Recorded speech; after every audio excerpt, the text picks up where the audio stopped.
जय हिंद साथियों, स्वागत है आपका अपने YouTube channel MS defence study पर।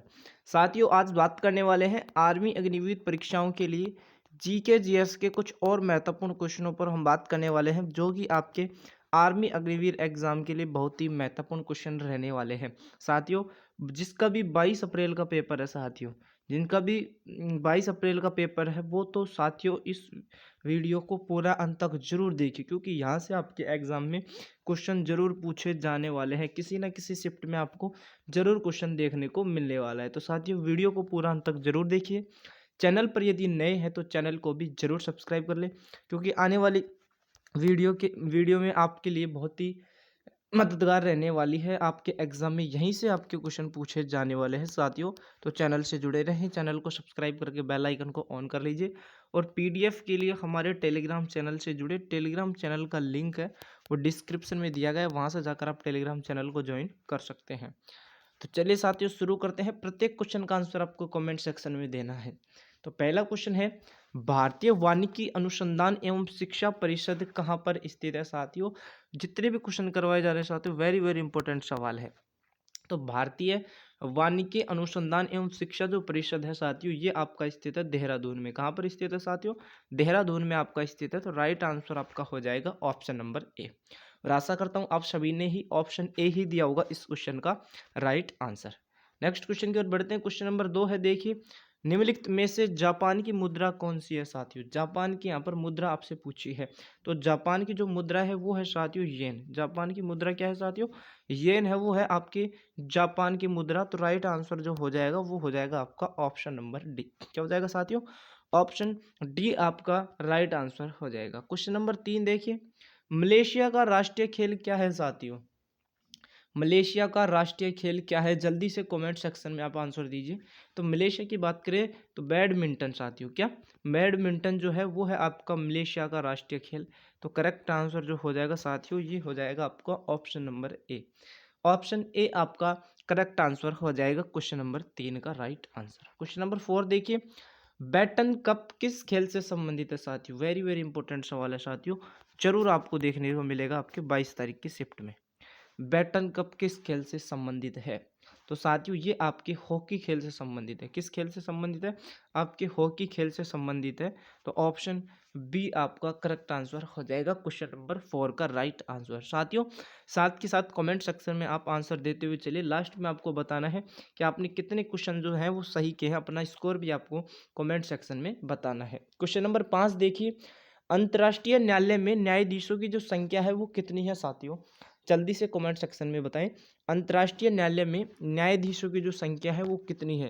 तो न्यायाधीशों की जो संख्या है वो है आपके 15। कितने न्यायाधीश है साथियों? न्यायाधीशों की संख्या है 15 आपका। तो ऑप्शन बी इस क्वेश्चन का करेक्ट आंसर हो जाएगा। राइट आंसर हो जाएगा option number B. Question number 6 देखिए, निम्नलिखित में से कौन सी पुस्तक सचिन तेंदुलकर से संबंधित है साथियों? वेरी वेरी इंपॉर्टेंट सवाल है साथियों, ठीक है। स्टार टिक करके चलना, ये आपके जरूर एग्जाम में पूछा जाने वाला है। तो सचिन तेंदुलकर से संबंधित इनमें से कौन सी पुस्तक है?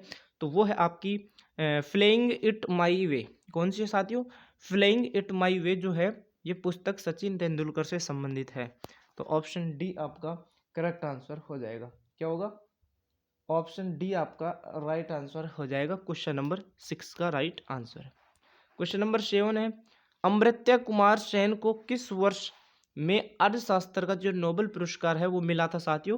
किस सन में मिला था, ये आपसे पूछा है अमर्त्य कुमार सेन को। तो ये मिला था साथियों आपके 1998 में। कब मिला था साथियों? 1998 में आपके मिला था अमर्त्य कुमार सेन को अर्थशास्त्र में नोबेल पुरस्कार। तो ये भी आपसे पूछा जा सकता है कि अमर्त्य कुमार सेन को 1998 में किस क्षेत्र में मिला था? तो अर्थशास्त्र के क्षेत्र में नोबेल पुरस्कार मिला था 1998 में। तो आप याद रखें, ऑप्शन ए इस क्वेश्चन का करेक्ट आंसर हो जाएगा। राइट आंसर हो जाएगा option number A. Question number 8 है, नोबेल पुरस्कार किस विषय में नहीं दिया जाता है साथियों? जो नोबेल पुरस्कार है आपका, ये किस विषय में नहीं दिया था? तो साथियों, बात करें नोबेल पुरस्कार की, तो ये आपके गणित के क्षेत्र में नहीं दिया था। बात की भौतिकी, रसायन और चिकित्सा शास्त्र में दिया जाता है। ठीक है, केवल गणित के क्षेत्र में यह नहीं दिया जाता है। तो करेक्ट आंसर आपका हो जाएगा ऑप्शन नंबर बी। और बाकी क्षेत्रों में दिया जाता है, भौतिकी के, रसायन के, चिकित्सा शास्त्र, इन सभी क्षेत्रों में दिया जाता है नोबेल पुरस्कार, लेकिन गणित के क्षेत्र में नहीं दिया जाता। अब गणित के क्षेत्र में कौन सा पुरस्कार दिया जाता है साथियों, यह आप कमेंट सेक्शन में आप जरूर आंसर दीजिएगा। इस क्वेश्चन का राइट आंसर क्या होगा। क्वेश्चन नंबर 9 है, उस वैज्ञानिक का नाम बताइए जिन्होंने यह साबित किया कि पेड़ों में प्राण होते हैं। कौन से वैज्ञानिक है जिन्होंने यह साबित किया था साथियों, तो वो आपके वैज्ञानिक है जगदीश चंद्र बसु। कौन है साथियों, जगदीश चंद्र बसु है, उन्होंने साबित कर दिया था कि क्या पेड़ों में प्राण होते हैं। तो ऑप्शन सी इस क्वेश्चन का राइट आंसर हो जाएगा, option number C. Question number 10 देखिए, पहली पीढ़ी के कंप्यूटर का प्रमुख घटक क्या था साथियों, पहली पीढ़ी के कंप्यूटर का। तो पहली पीढ़ी के कंप्यूटर की यदि हम बात करें तो उसका जो घटक था वो था आपका वैक्यूम ट्यूब। क्या था साथियों, वैक्यूम ट्यूब। तो ऑप्शन बी इस क्वेश्चन का राइट आंसर हो जाएगा। लेकिन आपसे पूछ ले कि दूसरी पीढ़ी कंप्यूटर का प्रमुख घटक, तो वो था आपका ट्रांजिस्टर दूसरी पीढ़ी के लिए। लेकिन आपसे तीसरी पीढ़ी का पूछ ले तो तीसरी पीढ़ी का था आपका इंटीग्रेटेड सर्किट, आपका तीसरी पीढ़ी का प्रमुख घटक था। तो तीनों आप याद रखें, पहली पीढ़ी का था वैक्यूम ट्यूब, दूसरी का था ट्रांजिस्टर और तीसरी का था इंटीग्रेटेड सर्किट। तीनों पीढ़ियों के प्रमुख घटक आप याद रखने हैं, कोई सा आपसे जरूर पूछा जाने वाला है। लेकिन इस क्वेश्चन के राइट आंसर की बात करें तो पहली पीढ़ी के कंप्यूटर का प्रमुख घटक क्या था, तो वो था आपका वैक्यूम ट्यूब। तो ऑप्शन बी इस क्वेश्चन का राइट आंसर हो जाएगा साथियों। नेक्स्ट क्वेश्चन, क्वेश्चन नंबर 11, पारिस्थितिकी तंत्र शब्दावली किसने प्रस्तुत की थी साथियों। जल्दी से कमेंट सेक्शन में आंसर दीजिए। पारिस्थितिकी तंत्र शब्दावली जो है वो किसने प्रस्तुत की थी साथियों, ये आपके की थी टेंस लेने। किसने की थी साथियों, टेंस लेने की थी आपकी। तो ऑप्शन बी इस क्वेश्चन का राइट आंसर हो जाएगा, करेक्ट आंसर हो जाएगा option number B. Question number 12 है आपके, जीवों के उनके पर्यावरण के संबंध में अध्ययन को क्या कहते हैं साथियों। जल्दी से कमेंट सेक्शन में आप आंसर दीजिए। जीवों के उनके पर्यावरण के संबंध में अध्ययन को क्या कहते हैं, तो उसके अध्ययन को कहते हैं आपके पारिस्थितिकी विज्ञान। क्या कहते हैं साथियों, पारिस्थितिकी विज्ञान कहते हैं। तो राइट आंसर आपका हो जाएगा ऑप्शन नंबर ए, इस क्वेश्चन का राइट आंसर हो जाएगा। क्वेश्चन नंबर 13 है, निम्नलिखित में से टाइफाइड किससे होता है साथियों। जो टाइफाइड है ये आपके किससे होता है, तो साथियों ये आपके होता है साल मलोना टाइफी के द्वारा होता है। ठीक है, तो याद रखें आपके ऑप्शन बी इस क्वेश्चन का करेक्ट आंसर हो जाएगा साथियों, option number B. Question number 14 आपकी स्क्रीन पर, जल्दी से कमेंट सेक्शन में आप आंसर दीजिए। क्वेश्चन है, दूध का कुछ देर खुले में रखे जाने पर उसका जो स्वाद है वो खट्टा हो जाता है, यह किसके बनने के कारण होता है साथियों। तो ये होता है आपके लैक्टिक अम्ल के बनने के कारण। किसके बनने के कारण होता है, लैक्टिक अम्ल बनने के कारण होता है। तो साथियों ऑप्शन ए आपका राइट आंसर हो जाएगा, करेक्ट आंसर हो जाएगा। क्वेश्चन नंबर 15 देखिए, जल्दी से आंसर दीजिए कमेंट सेक्शन में। क्वेश्चन नंबर 15 है, सीमेंट का दृढ़ीकरण किसके कारण होता है साथियों।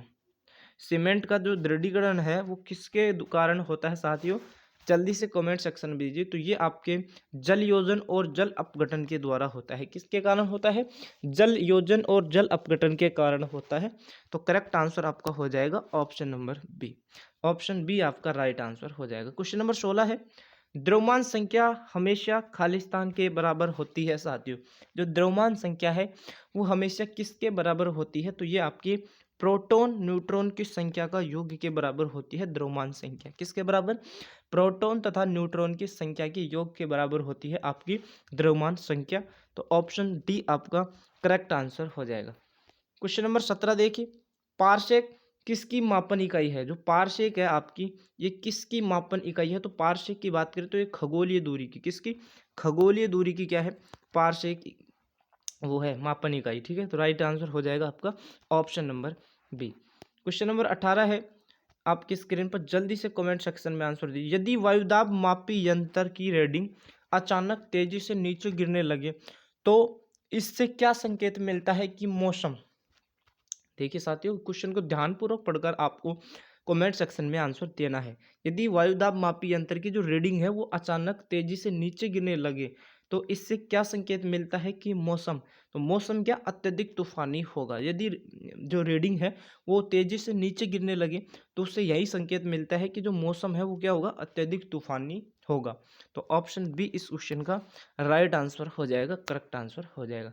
क्वेश्चन नंबर 19 देखिए, विश्व में सबसे बड़ा जो द्वीप है वो निम्नलिखित में से कौन सा है? तो सबसे बड़ा जो द्वीप है आपका, जल्दी से कमेंट सेक्शन में आंसर दीजिए, तो वो है आपका ग्रीनलैंड। कौन सा है? ग्रीनलैंड है। तो ऑप्शन बी इस क्वेश्चन का राइट आंसर। क्वेश्चन नंबर 20 है, भारत का कौन सा राज्य सौर उत्पादन में अग्रणी है? भारत का कौन सा राज्य है जो सौर उत्पादन में क्या है, अग्रणी है? तो वो राज्य है आपका राजस्थान राज्य। कौन सा राज्य है? राजस्थान राज्य है आपका सौर ऊर्जा में उत्पादन में अग्रणी है। तो ऑप्शन बी आपका करेक्ट आंसर हो जाएगा, राइट आंसर हो जाएगा। क्वेश्चन नंबर 21 है, कुमारिया नामक प्रस्तावित न्यूक्लियर पावर प्लांट्स किस राज्य में है? वेरी वेरी इंपॉर्टेंट सवाल है साथियों। कुम्हारिया जो नामक प्रस्तावित न्यूक्लियर प्लांट है, पावर प्लांट है, ये आपका स्थित है साथियों हरियाणा राज्य में। कहाँ पर है? हरियाणा राज्य में है। तो ऑप्शन सी इस क्वेश्चन का राइट आंसर हो जाएगा। क्वेश्चन नंबर 22 है आपकी स्क्रीन पर, निम्नलिखित में से किन भारतीय राज्यों में शीत ऋतु में पश्चिमी मौसम विक्षोभ के कारण वर्षा होती है? तो ये होती है साथियों पंजाब और हरियाणा में। किसमें? पंजाब और हरियाणा में होती है। तो राइट आंसर आपका हो जाएगा option number A. Question number 23 है, सुंदरवन या मैंग्रोव वन कहाँ पर पाए जाते हैं साथियों? जल्दी से कमेंट सेक्शन में आंसर दीजिए। तो ये जो वन है ये आपके पाए जाते हैं साथियों डेल्टाई पश्चिमी बंगाल में। कहाँ पर? डेल्टाई पश्चिम बंगाल में आपके पाए जाते हैं। तो ऑप्शन डी इस क्वेश्चन का राइट आंसर। क्वेश्चन नंबर 24 देखिए, भारतीय पेट्रोलियम संस्थान निम्नलिखित में थे कहाँ पर स्थित है? तो भारतीय पेट्रोलियम जो संस्थान है ये आपका स्थित है देहरादून में। कहाँ पर? देहरादून में है। तो करेक्ट आंसर हो जाएगा option number C. Question number last है 25 देखिए, सबसे छोटा महासागर कौन सा है? सबसे छोटा महासागर साथियों वो है आर्कटिक। कौन सा है? आर्कटिक महासागर है वो सबसे छोटा है। तो ऑप्शन डी इस क्वेश्चन का राइट आंसर हो जाएगा। तो साथियों ये थे आज के कुछ 25 इंपोर्टेंट सवाल। तो 25 में से आपने कितने क्वेश्चन सही किए हैं अपना स्कोर कमेंट सेक्शन में जरूर बताएं, और वीडियो को ज़्यादा से ज़्यादा शेयर करें, लाइक करें। मिलते हैं साथियों किसी नेक्स्ट वीडियो में, जब तक के लिए साथियों जय हिंद, धन्यवाद।